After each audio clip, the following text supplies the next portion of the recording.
یہ ہے تاثیر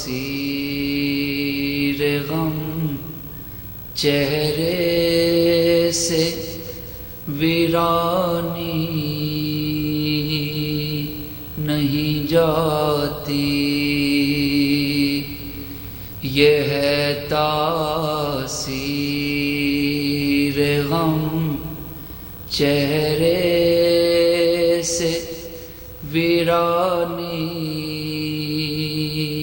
نہیں جاتی۔ وطن والوں سے زینب آج پہچانی نہیں جاتی، یہ ہے تاثیر غم چہرے سے ویرانی نہیں جاتی۔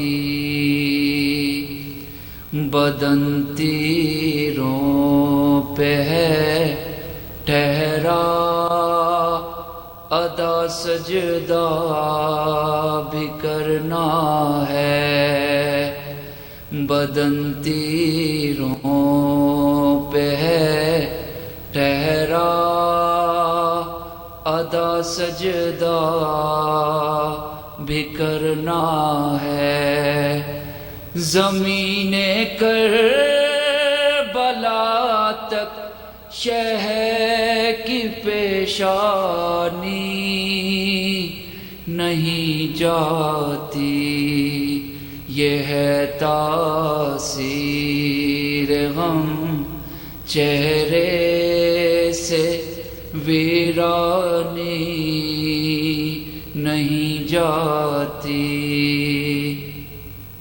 کہا زینب نے آ کر مقتل شاہ شہیداں میں، کہا زینب نے آ کر مقتل شاہ شہیداں میں، میرے بھیا تمہاری لاش پہچانی نہیں جاتی۔ کہا زینب نے عبداللہ سے بدی دے گریاں، کہا زینب نے عبداللہ سے بدی دے گریاں، رسن تو کھل چکی ایذائے جسمانی نہیں جاتی،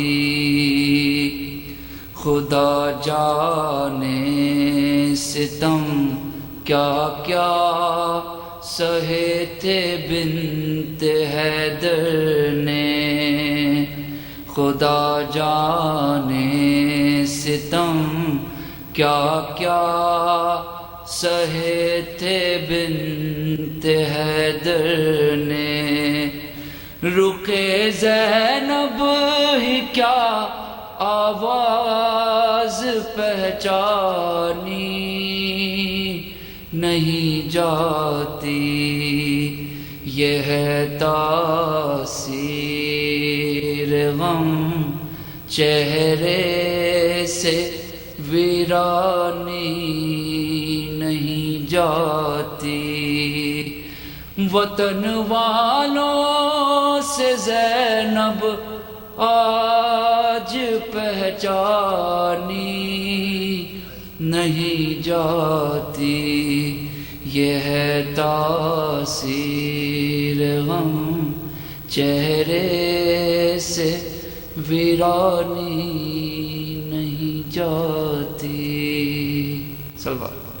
جزاک اللہ جزاک صلوات محمد و آل محمد۔ شباہت حسین صاحب مرثیہ پیش کریں گے جناب شباہت حسین۔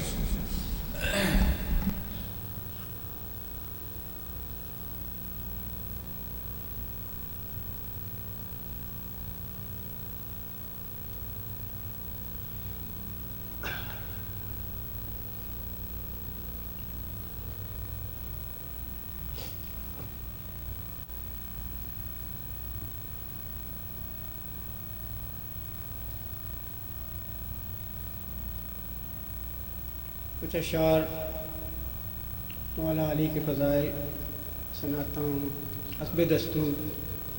اس کے بعد انشاءاللہ ہمارے بازو بھی آ جائیں گے، حسن صاحب موجود بھی ہیں تو مسئلہ پیش کریں گے. پر محمد و آل محمد صلی علی محمد. دلار بھائی آپ کہاں پر سارے دیگر صلوات لا صلی علی محمد.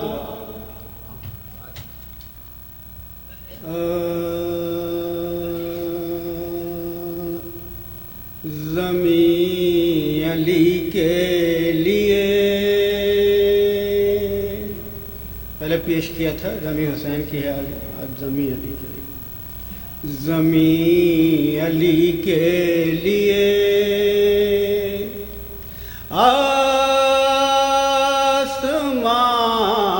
آسمان علی کے لیے،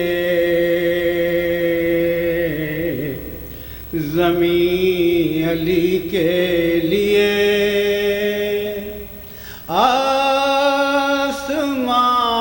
آسمان علی کے لیے ہوا ہے خلق یہ سارا جہاں علی کے لیے.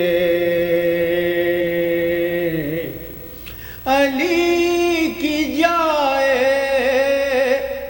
ولادت کا جب سوال اٹھا، علی کی جائے ولادت کا جب سوال اٹھا، خدا نے دے دیا اپنا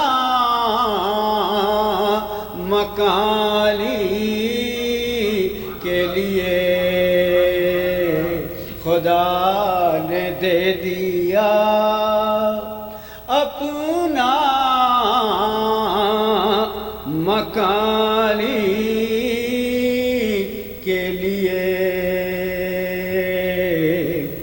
فرشتے لے گئے جنت میں ان کو زہرانے، فرشتے لے گئے جنت میں ان کو زہرانے، پکا کے رکھی تھی جو روٹیاں علی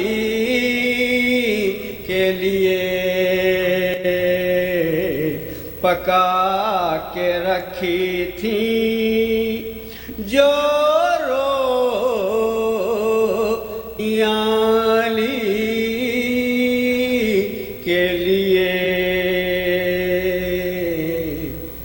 جہاں میں گونج رہی ہے علی علی کی صدا، جہاں میں گونج رہی ہے علی علی کی صدا، دہن علی کے لیے ہے زبان علی کے لیے. دہن علی کے لیے ہے زبان علی کے لیے. علی کے مدح نگاہوں میں ایک ہم تو نہیں ہے، خود کتاب خدا مدح علی کے لیے. اللہم صلی علی محمد ہے خود کتاب خدا مدح علی کے لیے.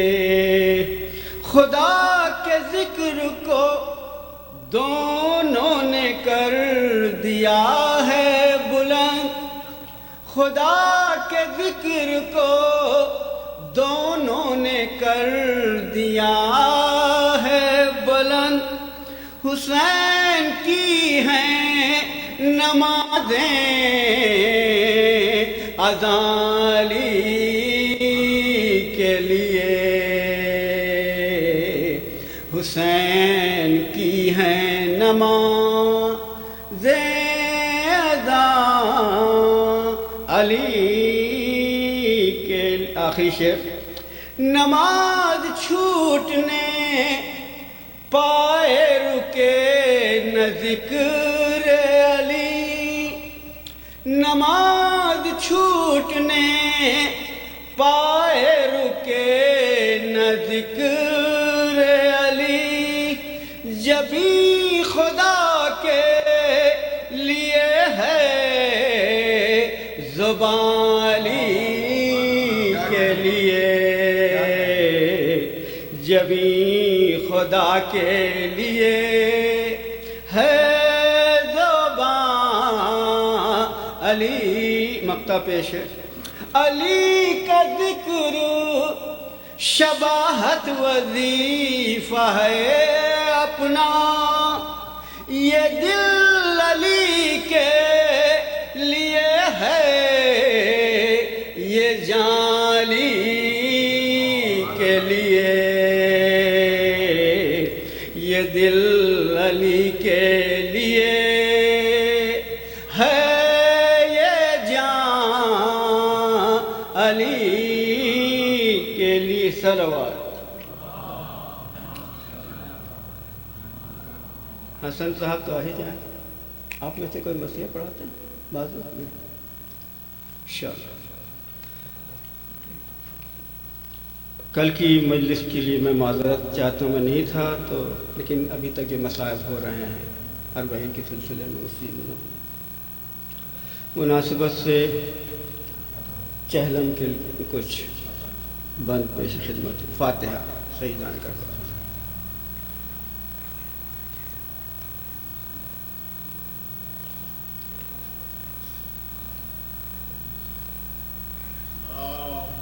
صلی اللہ محمد۔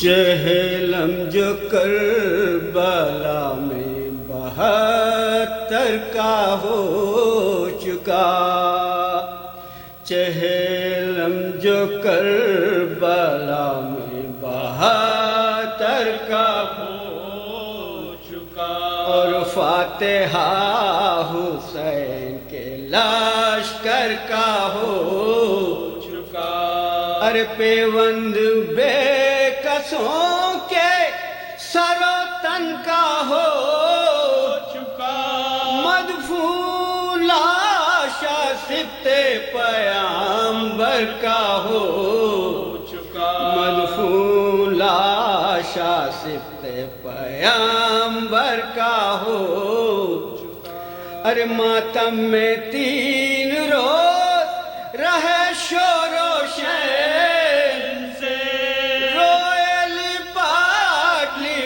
کے مزار حسین سے، روئے لپٹ کے مزار حسین۔ جناب زینب کی بہن، میں جانتی تھی شہر بسا ہوگا بھائی کا، ہوگا ہجوم قبر پہ ساری خدائی کا، ارے چہلم کروں گی دھوم سے میں کربلا کا، پرسا بھی کوئی نہیں زہرا کی جائے گا، پرسا بھی کوئی نہیں زہرا کی جائے گا، ارے منہ ڈھانپنے کو آپ ہی پلہ بھی لے ہوں، اور اپنے دل کو آپ ہی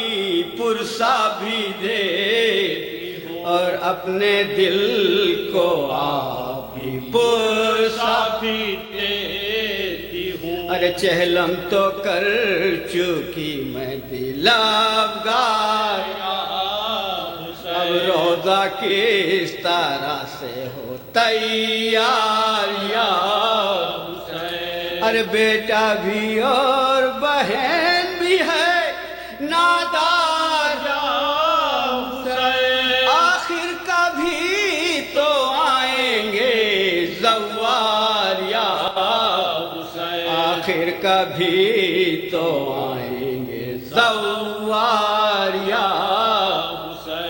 ارے تکیہ ہے کار سازیے پروردگار، ایک دم تو صاحبہ بھی نہیں ہے مزار، اس دم تو صاحبہ بھی نہیں ہے مزار، بھیا میں داستان علم کیا کروں، کیوں مر گئی نہ آہ یہ ہمشیر خستہ جان، ارے ٹوٹا مصیبتوں کا غریبوں پہ آسمان، لوٹی گئی اسیر ہوئی ساری بیویاں، لوٹی گئی اسیر ہوئی ساری بیویاں، ارے خیمے جلے ذلیل ہوئی ننگے ساتھ، اونٹوں پہ قیدیوں کی طرح در بدر، اونٹوں پہ قیدیوں کی طرح در بدر، ارے بھیا تیرے فراق میں تھی نیم جان، مدت کے بعد آ کے ملے ہو شاہ زمان، ارے دن رات یاد کرتی تھی بھیا یہ خستہ تن، قربان سر بریدہ کے یہ کشترے مہان، قربان سر بریدہ کے یہ کشترے مہان، ارے مستر بہن کے دل کو تسلی تو دیجیے، ماں جائے کچھ تو حال بیان اپنا کیجیے، ماں جائے کچھ تو حال بیان اپنا کیجیے، حضرت کی قبر ہل گئی زینب کے بین سے، آخر کہا بشیر نے ابن حسین سے، ارے شہزادے جاں بلب ہے پھوپھی شور و شین سے، چلیے وطن کو قبر شہ مشرقین سے، چلیے وطن کو قبر شہ مشرقین سے، عابد نے پوچھا کیوں پھوپھی اماں قبول ہے، وہ بولی اختیار ہے کیا ہاں قبول ہے، وہ بولی اختیار ہے کیا ہاں قبول، آخری بن کی تحمد، اے کربلا اے حضرت دلگیر الوداع، اے قتل گاہ حضرت شبیر الوداع، اے قبر صاحب تطہیر الوداع، لو بھائی جان جاتی ہے ہمشیر الوداع، لو بھائی جان جاتی ہے ہمشیر الوداع، ارے کیا بے نصیب ہے یہ نواسی رسول کی، کیا بے نصیب ہے یہ نواسی رسول کی، جس کی مجاوری بھی نہ تم نے قبول کی مجاوری بھی نہ تم نے قبول کی، جہلم جو کربلا میں 72 کا ہو چکا۔ جزاک اللہ، صلوات محمد وعلی محمد۔ خواتین حضرات، ایک مختصر سا اعلان، آئندہ ہفتے کی مجالس بدھ کے روز سے شروع ہوں گی اور تمام مجالس بعد نماز مغرب ہوں گی۔ بدھ کو شب شہادت جناب رسول خدا صلی اللہ علیہ وسلم اور شب شہادت امام حسن علیہ السلام ہے۔ مجلس کے بعد تابوت بھی برآمد ہوگا۔ آپ سے درخواست ہے کہ اس پروگرام کو نوٹ فرمائیے، پابندی وقت سے تشریف لائیں۔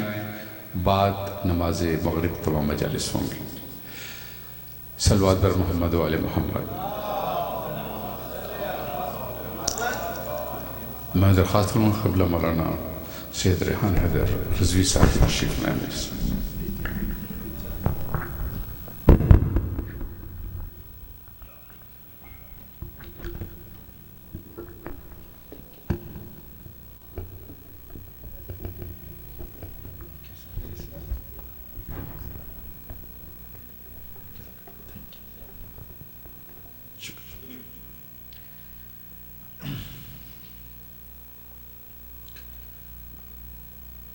إن الله وملائكته يصلون على النبي يا أيها الذين آمنوا صلوا عليه وسلموا تسليما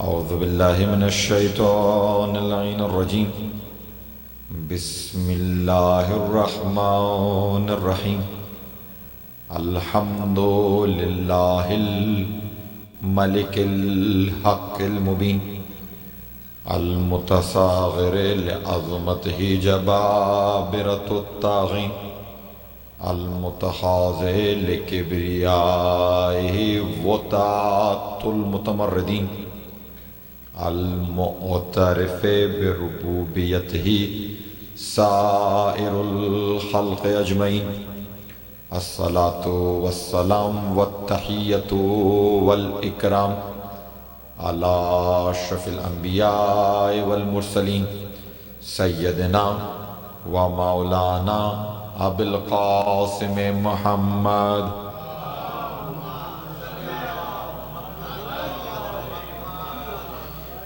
وأهل بيت الطيبين الطاهرين المعصومين المظلومين ولعنة الله على أعدائهم أجمعين من يومنا هذا إلى يوم الدين سلام.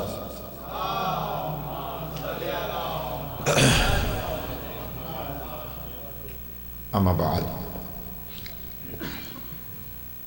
اذان محترم، تہذیب نفس اور سیرت معصومین کے عنوان سے ہم نے جس سلسلہ گفتگو کا آغاز کیا تھا، آج وہ سلسلہ گفتگو اپنے چوتھے اور آخری مرحلے میں داخل ہوا چاہتا ہے۔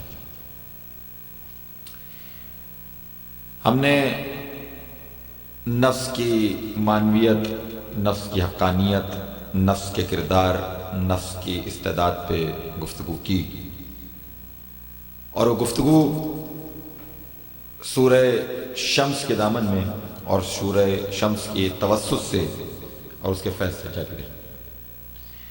بہت شکریہ۔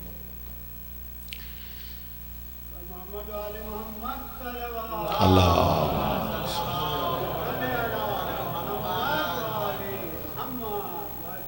عزیزان محترم، پروردگار عالم جیسے بار بار ہم اس سورہ کی تلاوت سے شفیاب ہو رہے ہیں، پروردگار عالم ارشاد فرما رہا ہے کہ وَالشَّمْسِ وَالضُّحَاهَا وَالْقَمَرِ إِذَا تَلَاهَا وَالنَّهَارِ إِذَا جَلَّاهَا وَاللَّيْلِ إِذَا يَغْشَاهَا وَالسَّمَاءِ وَمَا بَنَاهَا وَالْأَرْضِ وَمَا طَحَاهَا وَنَفْسٍ وَمَا سَوَّاهَا فَأَلْهَمَهَا فُجُورَهَا وَتَقْوَاهَا قَدْ أَفْلَحَ مَنْ زَكَّاهَا وَقَدْ خَابَ مَنْ دَسَّاهَا۔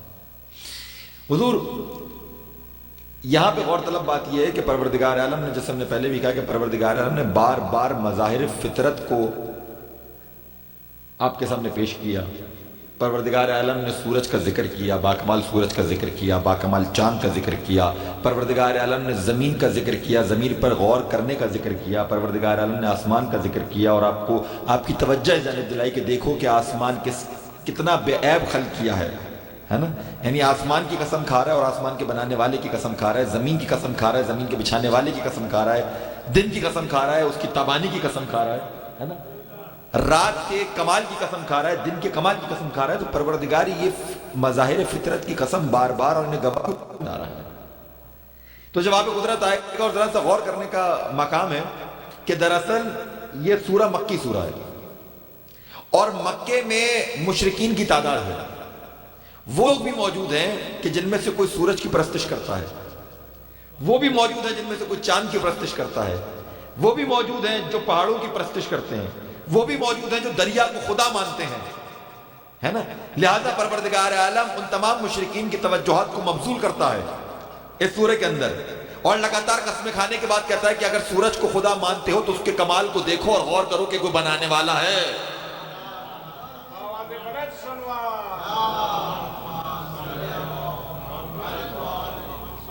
اگر چاند کی تابانی سے متاثر ہو تو اسے دیکھو، اس پہ نگاہ کرو، غور کرو، اور اس چیز کو سوچو کہ کوئی اس کو چمکانے والا ہے. اگر ٹھاٹے مارتے ہوئے سمندر کا جوش، اس کی جولانی، اگر اس کا تلاطم تمہیں مرغوب کرتا ہے تو سوچو کہ کوئی اس کو بہانے والا ہے نا. تو پروردگار عالم نے اسلوب کیا اختیار کیا حضور؟ پروردگار عالم نے خود کو پہچانوایا ہے اپنی مخلوقات کے ذریعے.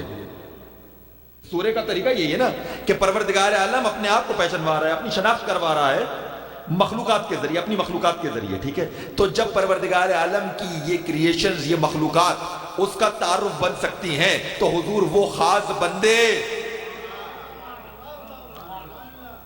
جب آپ سورج کے کمال کو دیکھ کے اللہ کو اور اس کے بنانے والے کے کمال کو پرکھ سکتے ہیں، جب آپ چاند کے کمال کو دیکھ کے اس کے بنانے والے کے کمال کو پرکھ سکتے ہیں، جب آپ دریا کے کمال کو دیکھ کے اس کے بہانے والے کے کمال کو پرکھ سکتے ہیں، تو ان خاص بندوں کے ذریعے اس کے اللہ کو کیوں نہیں پرکھ سکتے؟ پروردگار چاہتا یہی ہے کہ ان کے کرم کو دیکھو، ہمارے کرم کو پہچانو.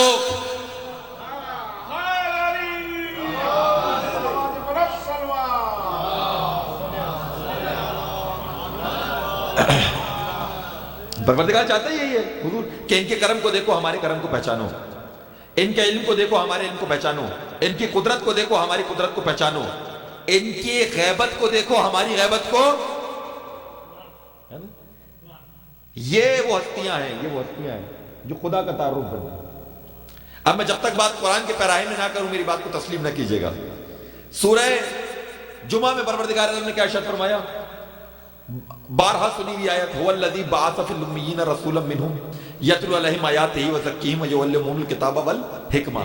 عزیزان محترم بس ذرا ساتھ ہو جائیے گا، آخری نشست ہے، آخری زحمت ہے. هو الذی بعث فی الامیین، ترجمہ کیا ہے کہ وہ اللہ ہے جس نے ان امیوں میں انہی میں سے رسول بھیجا. ٹھیک ہے، وہ اللہ ہے. ترجمہ یہ ہے کہ وہ اللہ ہے. پروردگار یہ نہیں کہہ رہا کہ یہ وہ رسول ہے جسے ہم نے بھیجا ہے. ان دونوں باتوں میں فرق ہے حضور. پروردگار کیا کہہ رہا ہے؟ وہ اللہ ہے جس نے اس رسول کو بھیجا. یہ نہیں کہہ رہا یہ وہ رسول ہے جسے ہم نے بھیجا. گویا پروردگار اپنا تعارف کروا رہا ہے اپنے حبیب کے ذریعے. جو ہے یہ وہ رسول ہے جسے ہم نے بھیجا. اگر ایسا ہوتا تو کیا ہوتا؟ تعارف ہوتا اللہ کے ذریعے. ٹھیک ہے، یہاں کیا ہو رہا ہے کہ وہ اللہ ہے کہ جس نے اس رسول کو بھیجا ہے. ٹھیک ہے، اپنا تعارف کروا رہا ہے پروردگار رسول کے ذریعے. تو حضور ہم نے تو یہی طریقہ دیکھی اور عام بول چال میں بھی ایسا ہی ہوتا ہے کہ ہمیشہ چھوٹے کا تعارف ہوتا ہے بڑے کے ذریعے. ایسا ہی ہے نہیں ہے؟ یہ فلاں صاحب ہیں، یہ ان کے بیٹے ہیں. یہ پریزیڈنٹ صاحب ہیں، یہ ان کے بیٹے ہیں. یہ گورنر صاحب ہیں، یہ ان کے بیٹے ہیں. بڑے کے ذریعے، بڑے کے توسط سے چھوٹے کا تعارف ہوتا. ہم نے ہمیشہ ایسا ہی دیکھا ہے. ٹھیک ہے، مگر کبھی کبھی بڑے کا تعارف بھی ہوتا ہے چھوٹے کے ذریعے. کبھی کبھی بڑے کا تعارف بھی ہوتا ہے چھوٹے کے ذریعے. جانتے کب؟ جب چھوٹا لائق فخر ہو. چھوٹا لائق فخر ہو. یہ گورنر صاحب ہیں اور یہ ان کے بابا. ان صاحب کو پہچانتے؟ بھئی یہ پریزیڈنٹ صاحب کے والد ہیں. ان صاحب کو پہچانتے؟ یہ ڈاکٹر صاحب کے والد ہیں. کتنی مرتبہ ایسا ہوا ہے؟ یعنی بڑے کا تعارف ہو رہا ہے چھوٹے کے ذریعے. کیوں؟ کیونکہ چھوٹا لائق فخر ہے. چھوٹا لائق فخر ہے. پروردگار اپنا تعارف کروا رہا ہے اپنے حبیب کے ذریعے کیونکہ اس کا حبیب اس کے لیے لائق فخر ہے.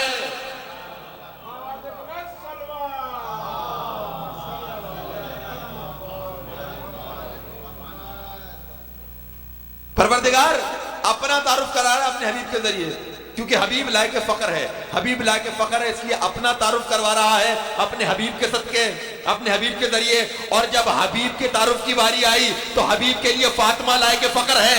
اس لیے جب سرکار کا تعارف کرایا تو کہا ہم اہل بیت النبوہ و معدن الرسالہ ہم فاطمہ و ابوہا و بالوہا و بنوہا.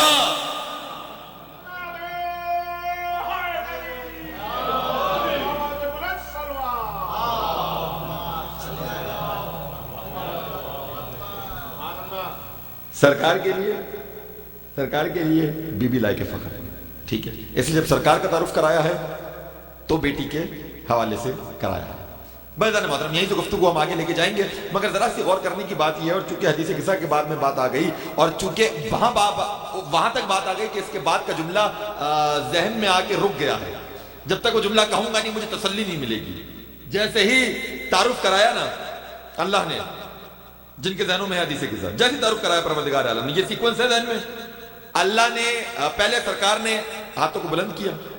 ٹھیک ہے, سرکار نے فضائل بیان کی اپنے اہل بیت کے. فضائل بیان کرنے کے بعد دعا مانگی کہ پروردگار انہیں ایسے پاک رکھ جیسے پاک رہنے کا حق ہے. جیسے ہی سرکار نے زمین پہ فضائل بیت کے ویسے اللہ نے آسمان پہ فضائل پڑھے. ایسا سیکوینس ہے یہ حدیث قصہ آپ کے سامنے رکھی گئی, مطالعہ کیجئے.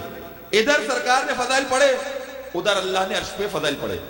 آپ کی سب کے ذہنوں میں موجود ہے کہ فقال عز وجل ملائکتی وسکانہ سماواتی انی ما خلقت السماء مبنیۃ والارض مدیۃ ولا قمرا منیرا ولا شمسا مضیۃ ولا فلکا یدور ولا بحر یجری ولا فلک یسری الا فی محبت هؤلاء الخمسۃ الذین هم تحت الکساء. ٹھیک ہے, اچھا یہ جیسے ہی پروردگار نے فضائل بیان کیے تو یہاں پہ ایک سوال کیا جبرائیل نے اور عجیب سوال ہے. یا رب ومن تحت الکساء ہے مجھے میرے ساتھ. یا رب ومن تحت الکساء, پروردگار یہ کون ہے جو چادر کے نیچے ہے. جبرائیل کا سوال ہے حدیث قصہ میں موجود. یا رب ومن تحت الکساء, پروردگار کون ہے جو قصہ کے نیچے ہیں. میں کہوں جبرائیل ساری زندگی ہو گئی ان کے در کی دربانی کرتے کرتے, ساری زندگی گزر گئی ان کے در سے روٹیاں لے جاتے آج آپ انہیں نہیں پہچان رہے ہے نا. اب یہاں پہ مفسرین اور محققین نے ایک الگ الگ قول لکھا ہے.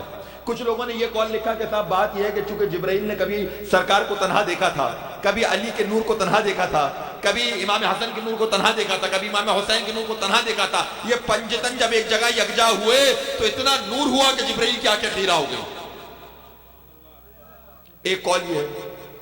مگر میں کہوں گا کہ صاحب بات یہ نہیں ہے, یہ تو صرف پنجتن کی منزل ہے. جبرائیل نے زمین و آسمان کی خلقت سے پہلے 14 کے نور کو دیکھا ہے تو آنکھیں خیرہ تو نہیں ہو سکتی. کیا بات ہے, کیوں پوچھ رہے ہیں یا رب ومن تحت الکساء, پروردگار کون ہے چادر کے نیچے. تو دیکھیے عزیزان محترم آپ مجھ سے بہتر جانتے ہیں کہ سوال ہمیشہ لا علمی کی بنیاد پر نہیں ہوتا. اگر میرا ساتھ دے سکے تو میں عرض کروں, سوال ہمیشہ لا علمی کی بنیاد پر نہیں ہوتا. کبھی کبھی سوال کرنے کے اغراض و مقاصد کچھ اور بھی ہوتے ہیں. مثال قائم کرتے ہیں حضور اور قرآن سے دلیل دوں گا. سورۃ طٰہٰ میں پورا واقعہ موجود ہے. پروردگار عالم نے حضرت موسیٰ سے سوال کیا وَمَا تِلْكَ بِيَمِينِكَ يَا موسیٰ, اے موسیٰ تیرے ہاتھ میں کیا ہے. حضور روایت نہیں پڑھا آیت پڑھا ہو, اے موسیٰ تیرے ہاتھ میں کیا ہے. جناب موسیٰ کا جو جواب ہے اور جتنا جواب ہے قرآن نے لکھا, کوٹ کیا, قرآن نے رپورٹ کیا اور رپورٹ کیا میں وہ آپ کے سامنے ترجمے میں پیش کر رہا ہوں. کہتے ہیں یہ میری عصا ہے, میں اس پہ تکیہ کرتا ہوں, میں اس سے بکریاں ہکاتا ہوں اور جب دھوپ زیادہ پڑتی ہے تو اس پہ چادر ڈال کے خیمہ بنا لیتا ہوں. یہ حضرت موسیٰ کا جواب ہے جو قرآن نے لکھا ہے. عزیزان محترم یہ سب تو نہیں پوچھا تھا نا موسیٰ سے. موسیٰ سے کیا پوچھا تھا, یہ کیا ہے. جواب کیا بنتا تھا, یہ میری عصا ہے, یہ عصا کے فضائل, یہ عصا کے فضائل. پروردگار جانتا تھا کہ یہ عصا ہے موسیٰ کی محبوب, میں نام پوچھوں گا وہ فضائل بیان کرنا شروع کر دے گا. ہے مجھے میرے ساتھ, پروردگار جانتا تھا یہ عصا ہے موسیٰ کی محبوب, میں نام پوچھوں گا وہ فضائل بیان کرنا شروع کر دے گا. ایسا ہی ہوا اور جبرائیل نے یہ طریقہ دیکھ لی تھی.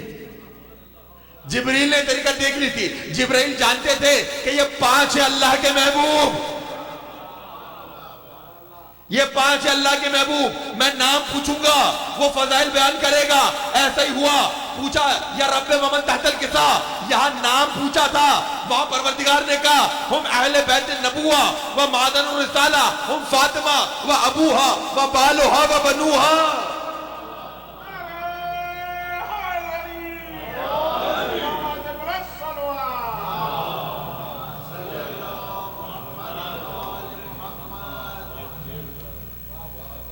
توجہ دار محترم, بس یہ سفر جو ہم نے شروع کیا تھا سورہ شمس سے, اور ہم نے بیان کیا تھا کہ سورہ شمس میں پروردگار عالم بار بار لگاتار قسمیں کھا کھا کے پروردگار عالم انسان کی توجہ دلانا چاہ رہا ہے خلقت کی طرف, انسان کی توجہ دلانا چاہ رہا ہے استعداد نفس کی طرف, انسان کی توجہ دلوانا چاہ رہا ہے اس بات کی طرف کہ دیکھو نفس کا تزکیہ کرو, نفس کی تحریف کرو اور فلاح پا جاؤ.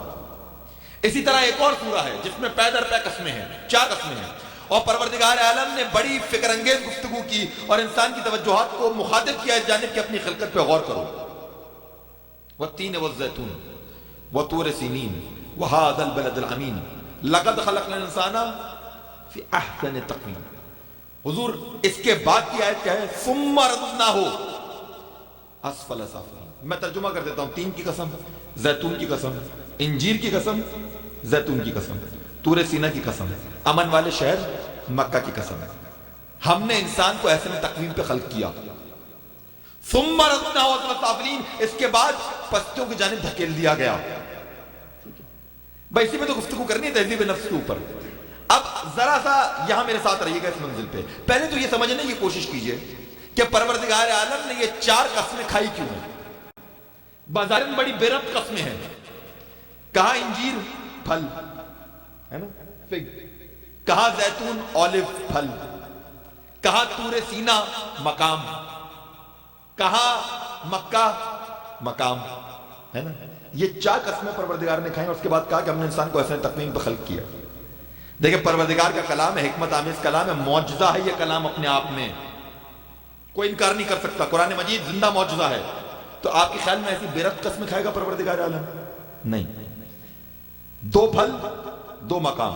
اس زمانے کی طریقت یہ تھی, تفسیر کی کتابوں میں دیکھیے, اس زمانے کی طریقت یہ تھی کہ جو پھل جن علاقوں میں کثرت کے ساتھ اگا کرتے تھے ان علاقوں کو ان پھلوں کے نام سے موسوم کر دیا جاتا تھا.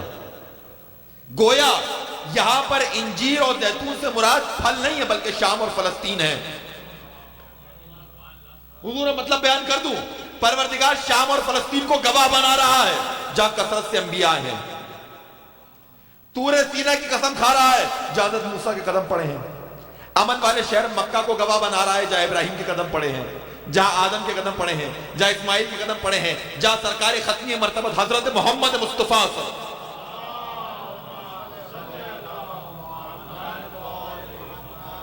کے قدم پڑے ہیں. اور ان مقامات نبوت کو گواہ بنا کے کہہ رہا ہے, توجہ رکھیے گا ذرا محترم, ان مقامات نبوت کو گواہ بنا کے کہہ رہا ہے کہ ہم نے انسان کو اتنا بہترین خلق کیا کہ اسے نبوت کے درجے پہ فائز کر دیا. ہم نے اسے اتنا بہترین خلق کیا. بھائی انسانوں کے علاوہ تو کسی اور کے پاس نبی نہیں آیا نا. یہ نبوت کا اعزاز, یہ ہدایت کا انسان اعزاز ملا ہی صرف انسان کو ہے. ٹھیک ہے, انسان کے علاوہ کسی کو نہیں ملا. اور چلیے یہ بھی سنتے جائیے. فلسفیوں نے سوال کیا کہ یہ ساری ہدایت انسان کے لیے کیوں؟ کبھی کسی اور مخلوق پہ, کبھی درختوں پہ, کبھی پہاڑوں پہ کوئی شریعت کیوں نہیں آئی؟ جانوروں کے لیے کوئی شریعت کیوں نہیں آئی, ہدایت کیوں نہیں آئی؟ یہ ساری ہدایتیں انسان کی طرف کیوں؟ تو حضور فلسفہ ہے, اگر فلسفے کا سفر طے کرنا ہے تو میرے ساتھ چلیے گا کہ ساری ہدایت انسانوں کے لیے کیوں. قرۂ ارض پہ نظر آنے والی مخلوقات پروردگار کی, میرے جملوں کو سمجھے گا میں کیا کہہ رہا ہوں. قرۂ ارض پہ نظر آنے والی مخلوقات, نظر نہ آنے والی تو اس وقت ہمیں یہ بھی نہیں پتا کہ ہمارے ساتھ فرش ازا پہ اور کون کون بیٹھا ہے. میں کہہ رہا ہوں نظر آنے والی مخلوقات اگر ان کو کیٹیگرائز کرنا شروع کروں تو 4 ہیں: جمادات, نباتات, حیوانات, انسان. ٹھیک ہے, اب ذرا پروردگار کی اس خلقت پہ غور کیجئے گا, اس منصوبہ خلقت پہ غور کیجئے گا, اور میں بتاؤں گا کہ ہدایت صرف انسان کے لیے کیوں. جمادات جو یعنی آبجیکٹس جو لمبائی چوڑائی گہرائی رکھتے ہیں, جو اسپیس آکیوپائی کرتے ہیں. ٹھیک ہے, پتھر یہ جمادات میں آتے ہیں. جمادات لمبائی چوڑائی گہرائی رکھتے ہیں, اسپیس آکیوپائی کرتے ہیں, مگر ایسا نہیں ہے کہ ایک پتھر آج اس سائز کا ہے کل کو اس سے بڑا ملے گا، تھوڑا سا ہو سکے تو ایسا ممکن نہیں پتھر اس سے بڑا ہوگا۔ اچھا جب جمادات میں صفت نشو نما کا اضافہ کیا، گروتھ کا اضافہ کیا، تو نباتات بن گئے۔ نباتات لمبائی چوڑائی گہرائی بھی رکھتے ہیں، نباتات صفت نشو نما بھی رکھتے ہیں، مگر ایسا نہیں ہے کہ ایک درخت اپنے ہاں لگایا کل کو پڑوسی کے ہاں سے برآمد ہوا، ہے نا؟ یعنی حرکت نہیں رکھتے۔ جب نباتات میں صفت حرکت کا اضافہ کیا تو حیوان بن گیا۔ حیوان لمبائی چوڑائی گہرائی بھی رکھتا ہے، حیوان صفت نشو نما بھی رکھتا ہے، حیوان صفت حرکت بھی رکھتا ہے، مگر حیوان کا مسئلہ یہ ہے کہ عقل نہیں رکھتا، عقل نہیں رکھتا۔ جہاں دل چاہتا ہے کھڑا ہو جاتا ہے، جہاں دل چاہتا ہے بیٹھ جاتا ہے، بیٹھتے ہوئے یہ سوچتا بھی نہیں ہے مقام اس کے بیٹھنے کا ہے بھی یا نہیں۔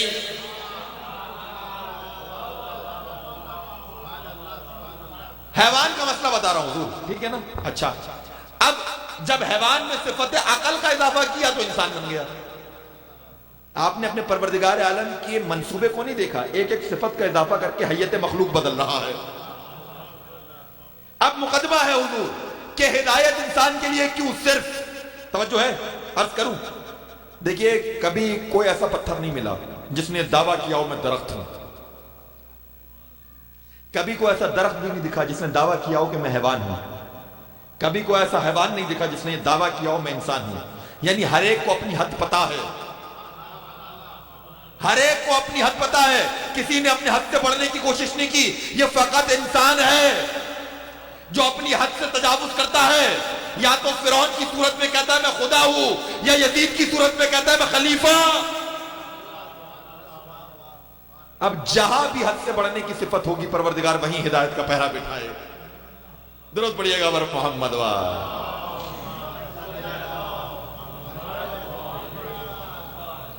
ٹھیک ہے اب آئیے واپس سورہ 3 کی طرف کہ پروردگار عالم نے انسان کو اتنا اشرف خلق کیا، اتنا بہترین خلق کیا، ٹھیک ہے، کہ اسے مقام نبوت پہ فائز کر دیا، ٹھیک ہے، مگر اس کے بعد ہوا کیا؟ احسن تقویم کے بعد، اتنی بہترین خلقت کے بعد کیا چیز تھی جو تمہیں پستیوں کی جانب لے گئی؟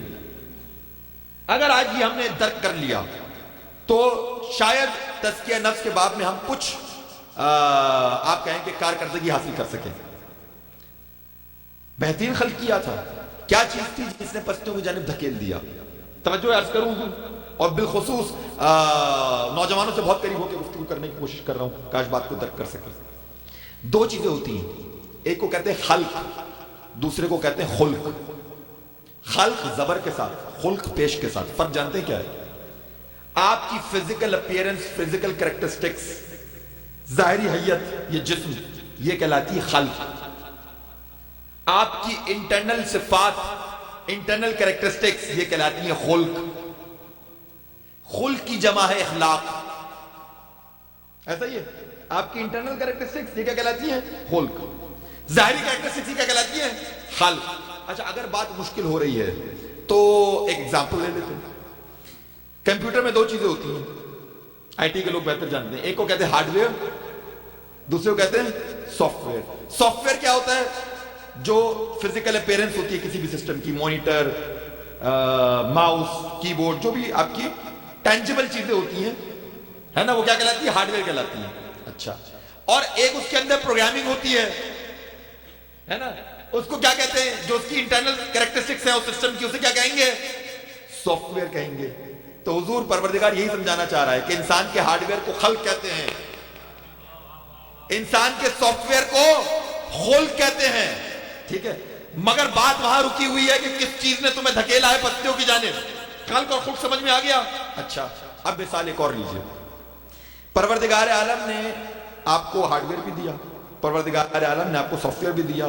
ہارڈ ویئر کو خلق کہتے ہیں، سافٹ ویئر کو خلق کہتے ہیں۔ اب ایک مثال لیجئے جو آئی ٹی ایکسپرٹس کو بہتر جانتے ہیں کہ 3 سسٹم ہیں، 3 سسٹمز کے ہارڈ ویئر بالکل سیم ہے، same monitor, same C P U, same mouse, same keyboard, ساری چیزیں سیم، بالکل ایک سیم برانڈ، سیم کنفیگریشن، ٹھیک ہے، مگر ان کی جو پرفارمنس ہے وہ سیم نہیں ہے، ان کی کارکردگی سیم نہیں ہے، ٹھیک ہے۔ آپ نے کسی آئی ٹی ایکسپرٹ کو بلایا، آپ نے کہا صاحب یہ 3 سسٹم رکھے ہیں، بالکل سیم ہارڈ ویئرز ہیں، ٹھیک ہے، مگر ان کی پرفارمنس سیم نہیں ہے، ایک کی بہترین پرفارمنس ہے، ایک کی ایوریج پرفارمنس ہے، ایک کی بلو ایوریج پرفارمنس ہے. مسئلہ کیا ہے؟ مسئلہ کیا ہے نا؟ تو وہ کیا کہے گا؟ وہ کہے گا صاحب ہارڈ ویئر میں تو کوئی مسئلہ نہیں ہے، یقیناً سافٹ ویئر میں مسئلہ ہے، سافٹ ویئر میں مسئلہ ہے. میں نے کہا سافٹ ویئر کو خلق کہتے ہیں، سافٹ ویئر کو اخلاق کہتے ہیں. پروردگار عالم نے بہترین خلق عطا کی تھی، تم نے اپنے اخلاق سے خود کو پستیوں میں.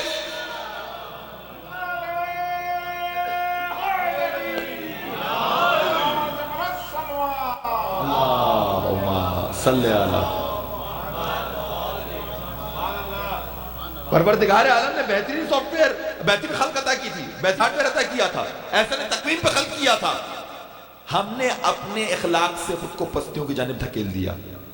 کرنا کیا چاہیے تھا؟ مثال کیا قائم کی تھی پروردگار عالم نے؟ انک لعلی خلق عظیم. اپنے حبیب کو بھیجا تھا، اپنے حبیب کی سیرت کو بھیجا تھا بہترین نمونہ عمل بنا کے. ان کے اخلاق پہ عمل کرتے، ان کی سیرت پہ عمل کرتے تو نفس کا تزکیہ بھی ہوتا اور نفس تہذیب بھی پاتی رہتی.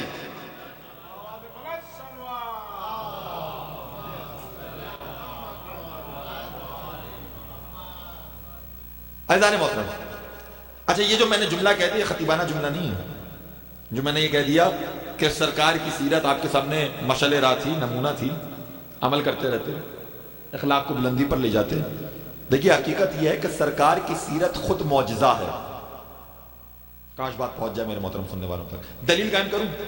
سرکار کی سیرت معجزہ ہے. دلیل سنیے گا. دیکھیں وہ لوگ جو انٹرنیشنل پالیٹکس جنہوں نے پڑھی ہے، تھوڑی ہسٹری جنہوں نے پڑھی ہے، وہ میری بات کی تائید کر سکتے ہیں. مجھے دنیا کا کوئی ایسا ریولوشن دکھائیں، میں اسلام کی بات نہیں کر رہا، میں پوری دنیا کی تاریخ کی بات کر رہا ہوں. مجھے دنیا کا کوئی ایسا ریولوشن دکھائیں جہاں پہلے نظریہ نہ آیا ہو، پہلے تھیوری نہ آئی ہو، پہلے خطابات نہ ہوئے ہو، پہلے کلام نہ ہوا ہو، جہاں پہلے تھیوری پیش نہ ہوئی ہو.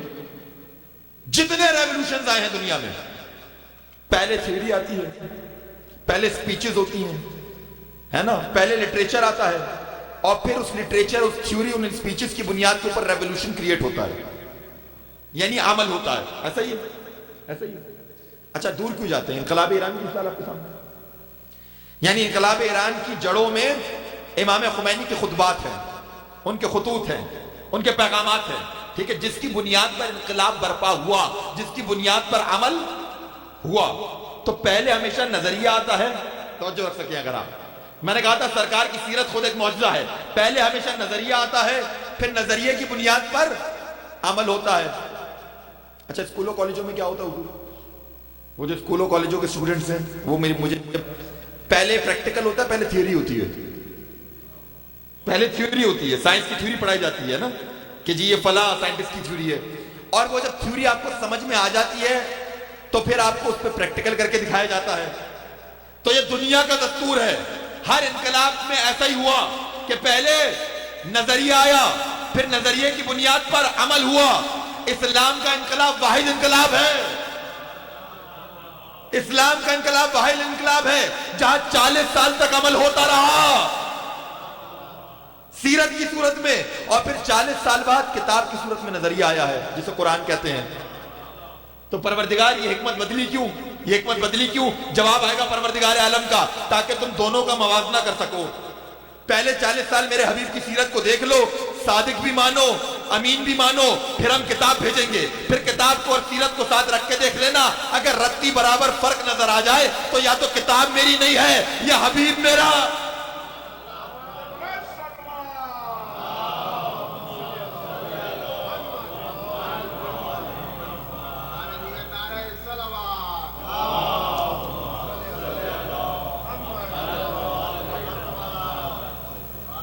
بات پہنچ گئی میرے محترم سننے والوں تک. سرکار کی سیرت معجزہ ہے، اس سے ہم استفادہ کریں، اپنے اخلاق کو بلند کریں، نفس کا تزکیہ کریں. اچھا نہیں حضور، صرف سرکار کی سیرت معجزہ نہیں ہے. جملہ کہتے ہیں اگر آپ حضور اکرم صلی اللہ علیہ وآلہ وسلم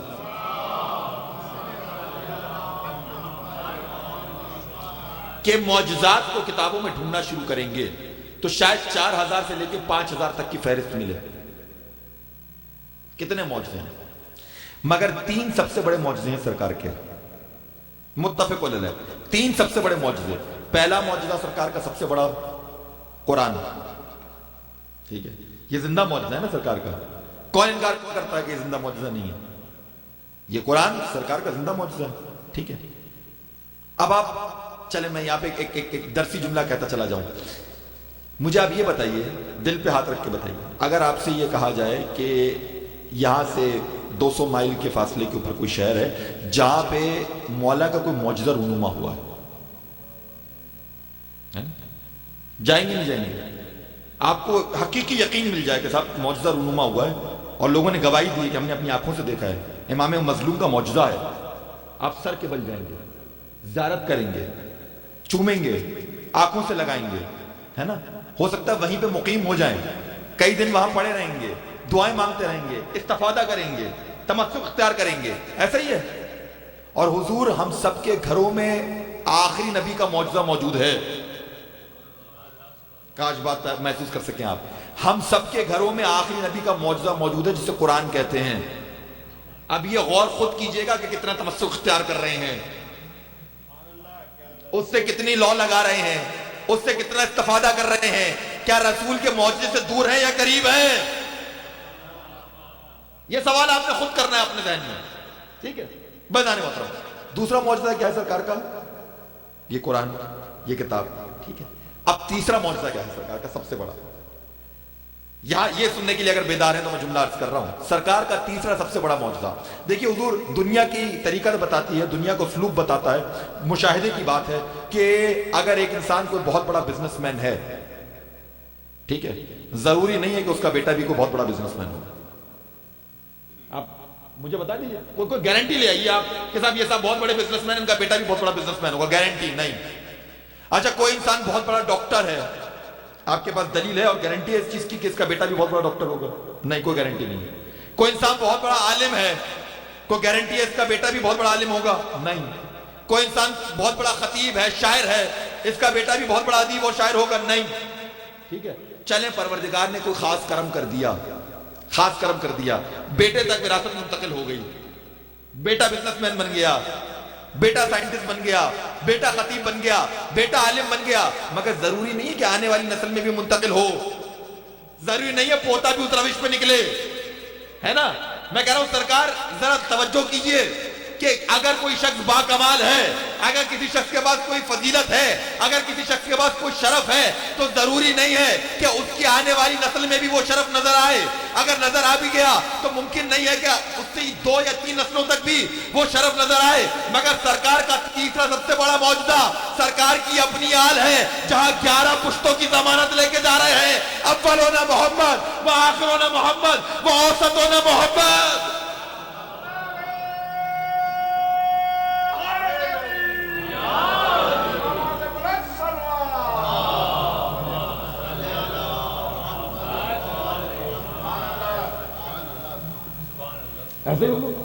ایسے حضور حقیقت یہی ہے کہ سرکار کی سیرت سے تہذیب نفس کریں, معصومین کی سیرت سے تہذیب نفس کریں.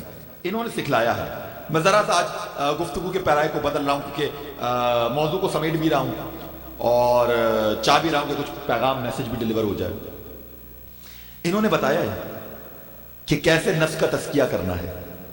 انہوں نے بتایا کہ اپنے نفس کو, اپنے اخلاق کو کیسے اس بلندی پہ لے جانا ہے کہ معاشرے میں عدل قائم ہو, محبت پروان چڑھیں. حضور معصومین کی طرف سے ہمیں بڑے تحفے ملے ہیں, ہم نے درک نہیں کی, یہ ہماری بدقسمتی.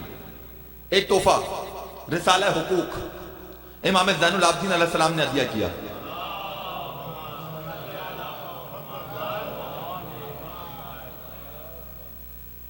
بک آف رائٹس, رسالہ حقوق. دیکھیں اس دنیا میں آج جتنا انتشار ہے نا وہ فرض اور حق کی جنگ ہے نا. جو ایک کا حق ہے وہ دوسرے کا فرض ہے. تو جب تک حق کو نہیں پہچانو گے تو اپنے فرض کو کیسے پہچانو گے؟ پتا ہونا چاہیے نا دوسرے شخص کا حق کیا ہے. رسالہ حقوق میں ہر چیز کا حق بیان کیا ہے. امام زین العابدین نے بتایا کس چیز کا کیا حق ہے, ائمہ نے بتایا کس چیز کا کیا حق ہے. اس رسالے کو پڑھیں, انگریزی میں ترجمہ موجود ہے, اردو میں ترجمہ موجود ہے, فارسی میں ترجمہ موجود ہے, عربی میں موجود ہے. وہ کتاب پڑھیے, آپ کو پتا چلے گا کس چیز کا کیا حق ہے. مثال کے طور پہ صرف ترغیب دینے کے لیے، یقیناً موضوع رسالہ حقوق نہیں، صرف ترغیب دینے کے لیے، ڈیولپ کرنے کے لیے، تاکہ ہم پڑھیں اس کو. ایسی چیز مثال کے طور پر صدقے کا کیا حق ہے؟ صدقے کا کیا حق ہے؟ صدقہ رد بلا ہے. معصوم بیان کر رہے ہیں صدقہ رد بلا ہے، مگر اس کا حق یہ ہے کہ مصیبت کے آنے کے بعد صدقہ نہ نکالو، مصیبت کے آنے سے پہلے. کس کا کیا حق ہے؟ رسالہ حقوق میں پڑھیں. بھائی کا بھائی پہ کیا حق ہے؟ اللہ اکبر. کبھی سنے یہ گفتگو؟ بھائی کا بھائی پہ کیا حق ہے؟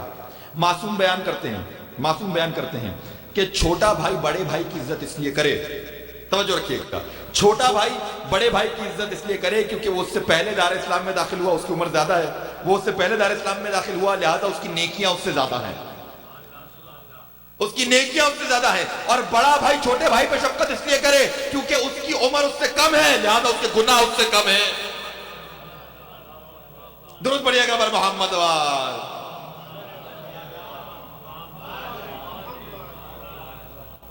مجھے بتائیے کہ کسی کے پاس ایسے علمی خزانے ہو اور وہ اپنے نفس کا تزکیہ نہ کر سکے، کس کی بدقسمتی ہے؟ ہماری بدقسمتی ہے. وہاں سے تو سامان مکمل ملا ہے، تہذیب نفس کا، تزکیہ نفس کا. ماں سے محبت کیسے کرنی ہے، حق کیا ہے؟ باپ کا حق کیا ہے؟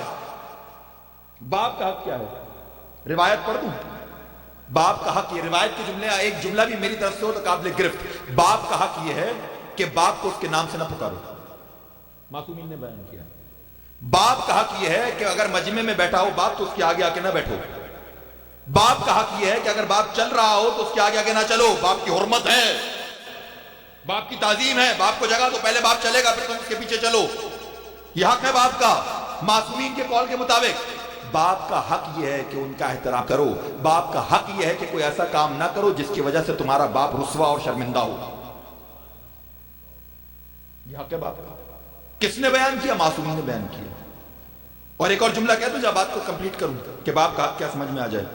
اگر آپ درک کر سکیں باپ کیا ہے، باپ کا حق کیا ہے. امام زین العابدین فرماتے ہیں باپ اصل ہے، تم فرع ہو. دیکھیں ان دو الفاظ کو آپ سے بہتر کوئی جان نہیں سکتا.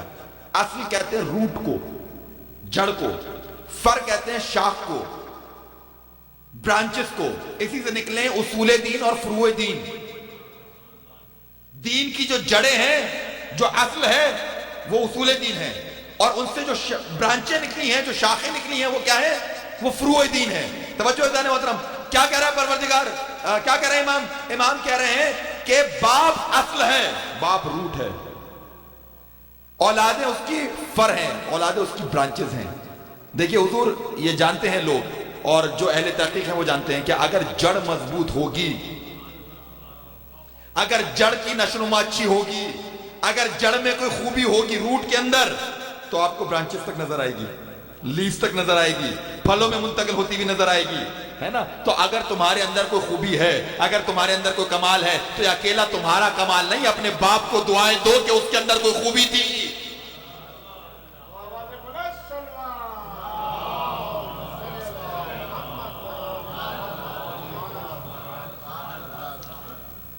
کس چیز کا کیا حق ہے؟ رسالہ حقوق پڑھیے. اچھا صرف ایسا نہیں کہ معاشرت کے معاملے میں بتایا، عبادت کے معاملے میں بتایا. نماز کا حق کیا ہے؟ نماز کا حق کیا ہے؟ نماز کا حق یہ ہے کہ نماز پڑھتے ہوئے دو چیزوں کا خیال رکھو. ایک خشوع کا خیال رکھو، دوسرا خضوع کا خیال رکھو.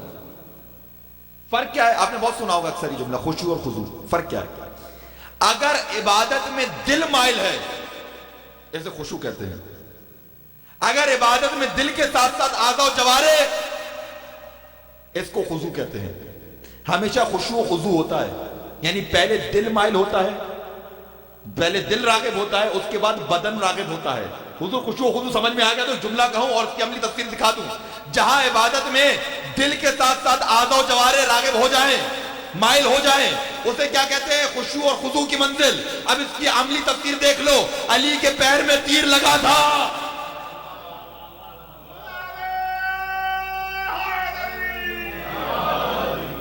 علی کے پیر میں تیر لگا تھا. دنیا نکالنے کی کوشش کرتی رہی. کسی نے مشورہ دیا کہ علی کو نماز پڑھنے دو. جیسے ہی نماز شروع ہوگی